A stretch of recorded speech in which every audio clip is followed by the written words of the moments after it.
Hi, I'm so excited to introduce you to this Walking Aligned series. It's a set of exercises, somatic explorations, which can repattern your movement, your gait, your walk extremely quickly. It will help your balance, and it will help everyday walking, and even will help you if you're a runner. I'll be showing you ways that you can do this where you're completely independent and have no worries about balance. Or I'll also show you a way that you can do it with trekking poles, or you could even use probably a cane or a broomstick in some cases in order to be able to give yourself enough stability that you can play with it and benefit from it. And I'm going to record a separate series that will be exploring these same concepts using a walker. So, going to be able to cover a really wide range of people here. Get ready. You need a space about 10 feet long if possible, maybe even as much as 20 before you have to turn around. And if you do have a little trouble with balance, grab a trekking pole or something like that. And otherwise, I'm choosing outdoors in my bare feet. I don't know what you'll choose. I'm back, and I hope you're going to be sure that you've listened to the first video. We watch these in sequence if possible because each one gets a little bit more challenging. And we're going to start with a check-in. So where's your base of support like right now today? If you take a few steps and then you just stop and stand, what's the width between your feet? Do you feel like I could stand like this for a long time? Or does it feel like, oh, I don't know. This is pretty difficult. This is pretty challenging for me. And then you go for a walk and feel for yourself, what is your walk like right now? What do I mean by that? I mean, does it feel enjoyable? What's the natural speed of it? You don't need to try to increase the speed. You don't need to try to slow it down. It's just what's the natural speed? And maybe what you also can take a little bit of attention to is if one leg feels a lot more solid. Or perhaps as you walk a little more, you begin to realize you lean to one side and then you lean to the other side. Maybe you fold on ribs and you fold on ribs and you walk more in a homolateral pattern that's a little more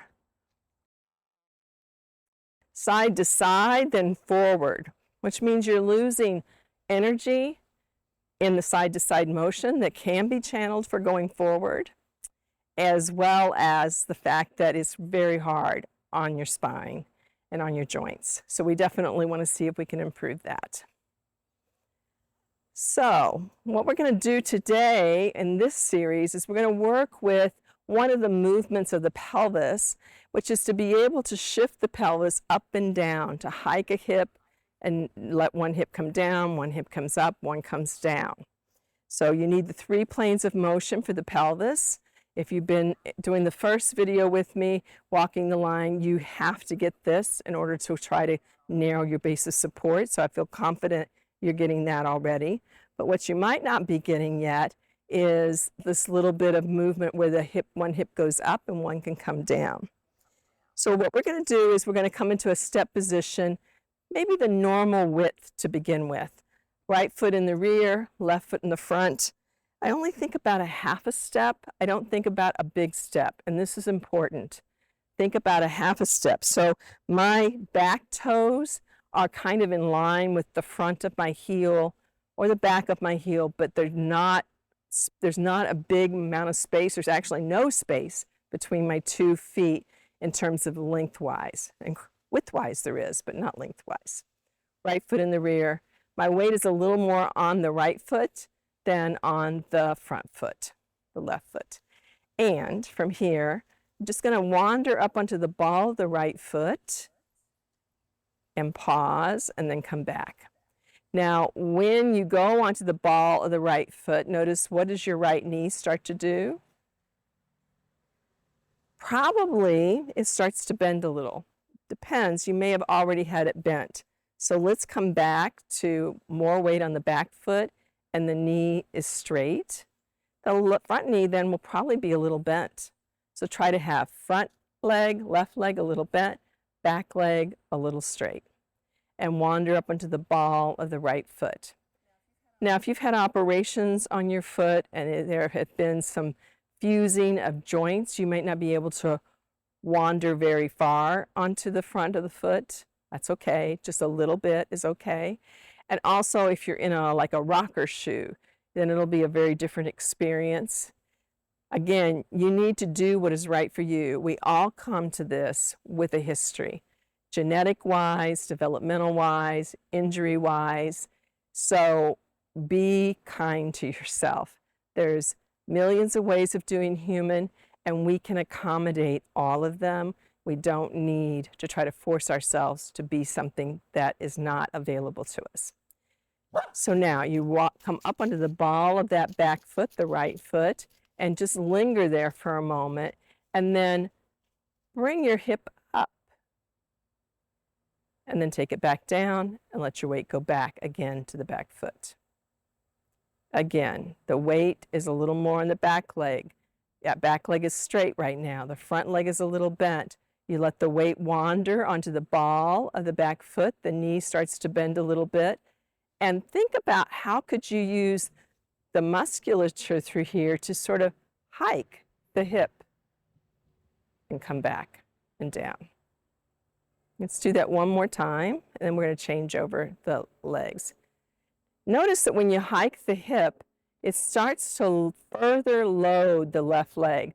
The left leg starts to be clear without you doing anything else that it's about to be stood on. It's almost ready for you to swing the right leg forward. Okay? Let's change the step position. Left foot in the rear, again, a half step. Normal width between. We're not trying to walk the line at this point. You know that's where we're going though, don't you? It's true, we are. A little more weight on the left foot. Left foot is straight, the left leg is straight, the right is bent. You come up onto the ball of the left foot. You linger there, and then you wonder, could I hike that hip? Come back. This time, just pay attention to the knees a little bit. You come up onto the ball of the left foot. The knee is now going to start to straighten it's going to start to bend as the right knee starts to straighten. Then you stay there on the ball and you hike the hip. How much? Just enough that you know you've done it. I might do a little bit bigger movement for you so you can see it, but you only need to do just enough that you know that you've done it. Again, one more time onto the ball of the foot, and the knee starts to bend, the right knee starts to get straight, and then how can I pull up using the musculature, pull up that hip a little bit. Good. Let's let it go and take a little walking break. Now for some of you, that little bit has already made a big difference. This way of exploring repatterns walking so quickly. So if you're out for a walk, you can just remember one of these things, do it real quick, and your walk will be different. Out for a run, same thing. Right foot in the rear, left foot in the front. We're going to shift it a little bit this time. Same setup though. Right foot, leg is more straight. Front foot, left foot, knee is more bent. You come up onto the ball of the foot, and you notice that the right knee is now starting to bend and the left knee is starting to straighten. Now push through the ball of the right foot more close to the second toe or first toe in between those areas. We call that the Roman sandal in our Bones for Life work. You push through the ball of the right foot, and that helps you hike your hip. So this is another way to get this motion, this plane of motion for the pelvis. Again, the left leg starts to become really ready to take a step. So it's several times. Take your time. The difference between this and the first way is we're not actively using so much the musculature through here to do it, but now we're driving it from the bony skeletal foot below.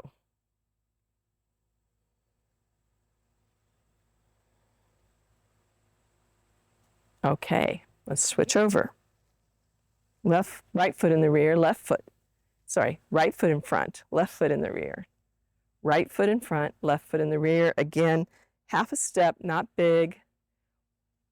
Left leg is straight. Right knee is a little bit bent. As you wander onto the left ball, the left knee starts to bend a little. The right knee starts to straighten a little. Stay there on the ball. Find that area between the second and big toe. And now drive from your skeletal connections this little bit of hip hike.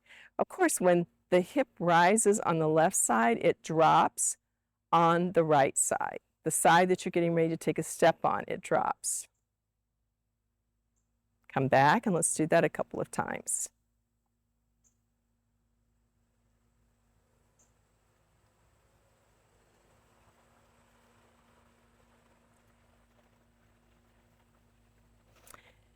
Now, you're likely to use a combination of these two things as you're walking. So we're going to come back to the right foot in the rear, left foot in the front, and we're going to start to connect these into steps. We're not going to try to walk the line yet. So again, you let the weight come off of the heel onto the ball of the foot. You think about the musculature. You also press through a little bit. You take a step. Now you're on the back foot as the left foot. You come up. You can play with it as much as you want, and when you're ready, you take a step. So you're starting to purposefully put in this hip hike, which can feel kind of awkward.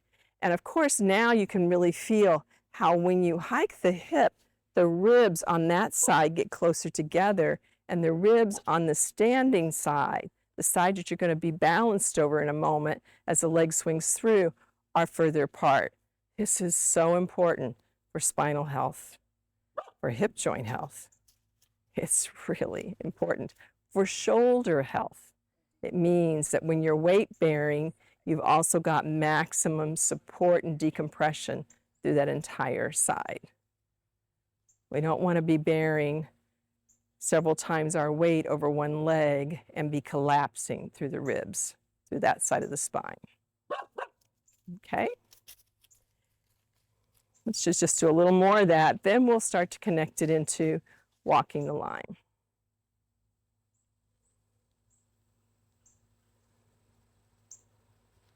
It's a beautiful fall day here. To feel the breeze is so nice. So I hope that wherever you're at, it's pleasant too. Okay, let's connect it to walking the line, or your narrowest base of support. So whatever that is for you. So we're going to start to put one foot on the line or in the narrow base. We're going to hover there. We're not going to be in a hurry. On that back foot, we're going to begin to find that press and that hip hike, and then we're going to come forward and place that foot on the line or in the narrowest base of support. You might feel very wobbly. It's okay to feel wobbly. You could have trekking poles here if you feel like it's actually a dangerous amount of wobble, like you would fall, or you could injure yourself, your ankle. Maybe you've got a wobbly ankle to begin with. Notice how you get nice and tall over that standing leg. It's really a good balance challenge that we have right now. Whatever narrow base you can do right this moment is fine.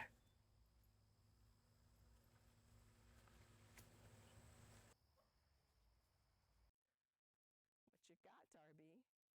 Hearing all kinds of things today, huh? I'm not really trying to cross beyond being in front of the other foot. So for those of you who are like, wow, I can go even further, we actually don't want to go with the foot way past. We're really honing this midline, and the midline is best honed by keeping one foot in front of the other. The further you go across, the more likely you are to be doing some turnout. We're not interested in that. We're interested in forward motion for this. Okay? Okay, let's walk and find out how it's helped.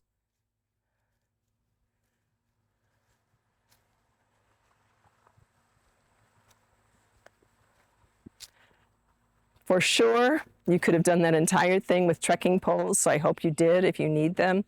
Totally works. And remember, I'm going to have separate videos on how to turn a walker into such an incredible ally for better gait. And we will be playing with all of these elements at a walker for those of you who need a walker. Now, could we do that on a board? I think we can. Let's find out. Okay. Again, just woo! Board tipping. I get to claim board tipping on this uneven surface. Oh, wow, this is very trippy now, because now the board tipping is really, I have to really slow down in my response to the board tipping. So it carries me further left and right. That's kind of nice. Yeah, I like that. Okay, could I do it on a narrower board? I don't know. I can try, can't I? I mean, what am I going to do? I'm going to fall off a ½ inch. And for me, it says it's 2 inches, but it's like an inch and a half at the most. And for me, that's okay. If I fall off, I will not fall down. And you feel I really put my arms out automatically now. I'm like, oh, I'm going to have my arms to help me. Woo!